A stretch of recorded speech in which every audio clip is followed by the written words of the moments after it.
ಹೊಸ ವರ್ಷದ ಮುನ್ನ ಭಾರತೀಯರಿಗೆ ಸಂಭ್ರಮದ ಕ್ಷಣ. ಏಕೆಂದರೆ ವಿಶ್ವ ಆರ್ಥಿಕ ವಲಯದಲ್ಲಿ ಭಾರತ ಮತ್ತೊಂದು ಐತಿಹಾಸಿಕ ಮೈಲುಗಲ್ಲು ಸಾಧಿಸಿದ್ದು ಜಪಾನನ್ನ ಹಿಂದಿಕ್ಕಿ ವಿಶ್ವದ 4ನೇ ಅತಿ ದೊಡ್ಡ ಆರ್ಥಿಕತೆಯಾಗಿ ಹೊರಹೊಮ್ಮಿದೆ. ಇದರೊಂದಿಗೆ ಭಾರತ ಈಗ ವಿಶ್ವದ 3ನೇ ಅತಿ ದೊಡ್ಡ ದೇಶ ಜರ್ಮನಿ ಮೇಲೆ ಕಣ್ಣಿಟ್ಟಿದೆ. ಆದರೆ ಭಾರತಕ್ಕೆ ಇನ್ನೂ ಮುಂದಿನ ದಿನಗಳಲ್ಲಿ ಸವಾಲುಗಳು ಏನಿರಬಹುದು ಅನ್ನೋದರ ಕಂಪ್ಲೀಟ್ ಮಾಹಿತಿ ಇಲ್ಲಿದೆ.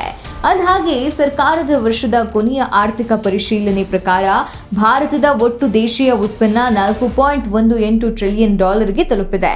ಈ ಮೂಲಕ ಭಾರತ ಜಪಾನನ್ನ ಹಿಂದಿಕ್ಕಿ ವಿಶ್ವದ 4ನೇ ಅತಿ ದೊಡ್ಡ ಆರ್ಥಿಕತೆಯಾಗಿದೆ. ಆದರೆ ಈ ಕುರಿತು ಅಧಿಕೃತ ದೃಢೀಕರಣವು 2026ರಲ್ಲಿ ಅಂತಿಮ ಜಿಡಿಪಿ ಅಂಕಿಅಂಶಗಳು ಪ್ರಕಟವಾದ ನಂತರವೇ ಲಭ್ಯವಾಗಲಿದೆ. ಆದರೂ ಕೂಡ ಪ್ರಸ್ತುತ ಲಭ್ಯವಿರುವ ಅಂದಾಜುಗಳ ಪ್ರಕಾರ ಭಾರತ 4ನೇ ಸ್ಥಾನಕ್ಕೆ ತಲುಪಿದೆ ಅನ್ನೋದು ವಿಶೇಷ. IMF ನೀಡಿರುವ ಅಂದಾಜುಗಳ ಪ್ರಕಾರ 2026ರಲ್ಲಿ ಭಾರತದ ಜಿಡಿಪಿ $4.51 ಟ್ರಿಲಿಯನ್ ಏರಿಕೆಯಾಗುವ ಸಾಧ್ಯತೆ ಇದೆ.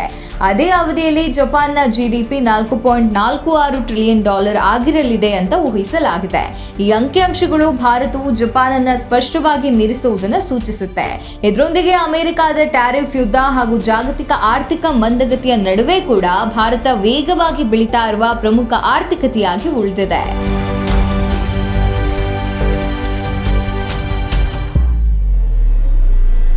ಆರ್ಥಿಕ ವಿಶ್ಲೇಷಕರ ಪ್ರಕಾರ ಭಾರತ ಇದೇ ಬೆಳವಣಿಗೆಯ ಹಾದಿಯಲ್ಲಿ ಮುಂದುವರೆದರೆ ಮುಂದಿನ 2ರಿಂದ 3 ವರ್ಷಗಳಲ್ಲಿ ಜರ್ಮನಿಯನ್ನ ಹಿಂದಿಕ್ಕಿ ವಿಶ್ವದ 3ನೇ ಅತಿ ದೊಡ್ಡ ಆರ್ಥಿಕತೆಯಾಗುವ ಸಾಧ್ಯತೆ ಇದೆ. 2030ರ ವೇಳೆಗೆ ಭಾರತದ ಜಿಡಿಪಿ $7.3 ಟ್ರಿಲಿಯನ್ ತಲುಪಬಹುದು ಎಂಬ ಅಂದಾಜುಗಳು ಹೇಳುತ್ತೆ. ಅಮೆರಿಕದೊಂದಿಗೆ ವ್ಯಾಪಾರ ಯುದ್ಧ ಜೊತೆಗೆ ಜಾಗತಿಕ ವ್ಯಾಪಾರ ಅನಿಶ್ಚಿತತೆಗಳು ಭಾರತದ ಆರ್ಥಿಕತೆಯ ಮೇಲೆ ಒತ್ತಡವನ್ನು ಸೃಷ್ಟಿಸಿದ್ದು, ಅದರಲ್ಲೂ ವಿಶೇಷವಾಗಿ ಅಮೆರಿಕ ಅಧ್ಯಕ್ಷ ಡೊನಾಲ್ಡ್ ಟ್ರಂಪ್ ಅವರ ಆಡಳಿತದಲ್ಲಿ ಭಾರತದ ಮೇಲೆ ವಿಧಿಸಲಾಗಿರುವಂತಹ ಸುಂಕಗಳು ದೇಶದ ರಫ್ತುಗಳ ಮೇಲೂ ಪರಿಣಾಮ ಬೀರಿವೆ. ಇದರ ಪರಿಣಾಮವಾಗಿ ರೂಪಾಯಿ ಡಾಲರ್ ಎದುರು ದಾಖಲೆ ಮಟ್ಟಕ್ಕೆ ಮೌಲ್ಯ ಕುಗ್ಗಿದ್ರು ಈ ಎಲ್ಲಾ ಸವಾಲುಗಳ ನಡುವೆಯೂ ಕೂಡ ಭಾರತದ ಆರ್ಥಿಕತೆ ಬೆಳವಣಿಗೆಯ ವೇಗ ಕುಂಠಿತವಾಗಿಲ್ಲ ಎಂಬುದು ಗಮನಾರ್ಹ ಸಂಗತಿ. ಒಟ್ಟು ಜಿಡಿಪಿಯಲ್ಲಿ ದೊಡ್ಡ ಸಾಧನೆ ಕಂಡಿದ್ರೂ ಸಾಮಾನ್ಯ ಭಾರತೀಯರ ಆದಾಯದ ಚಿತ್ರಣ ಇನ್ನೂ ಸವಾಲಿನಲ್ಲಿದೆ. ವಿಶ್ವ ಬ್ಯಾಂಕ್ ದತ್ತಾಂಶದ ಪ್ರಕಾರ 2024ರಲ್ಲಿ ಭಾರತದ ತಲಾ ಆದಾಯ ಕೇವಲ $2,694 ಆಗಿದೆ.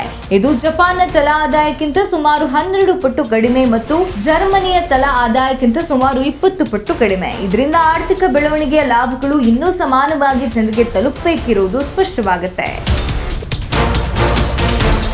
ಹಾಗಾದ್ರೆ ಯಾವೆಲ್ಲ ದೇಶಗಳು ಟಾಪ್ 5 ಆರ್ಥಿಕತೆಯಲ್ಲಿ ಇದೆ ಅನ್ನೋದನ್ನ ನೋಡೋದಾದ್ರೆ, ಮೊದಲನೇ ಸ್ಥಾನದಲ್ಲಿ ಅಮೆರಿಕ, ಚೀನಾಗೆ 2ನೇ ಸ್ಥಾನ, 3ನೇ ಸ್ಥಾನಕ್ಕೆ ಜಿಗಿದ ಜರ್ಮನಿ ಹಾಗೂ 4ನೇ ಸ್ಥಾನದಲ್ಲಿ ನಮ್ಮ ಭಾರತ, 5ನೇ ಸ್ಥಾನದಲ್ಲಿ ಜಪಾನ್.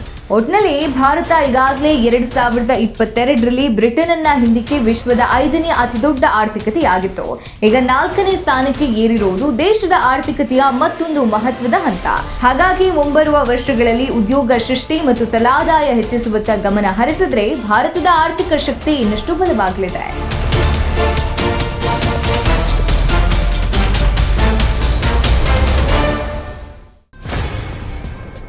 ನೋ ಉತ್ಪ್ರೇಕ್ಷೆ, ನೋ ಊಹಾಪೋಹ.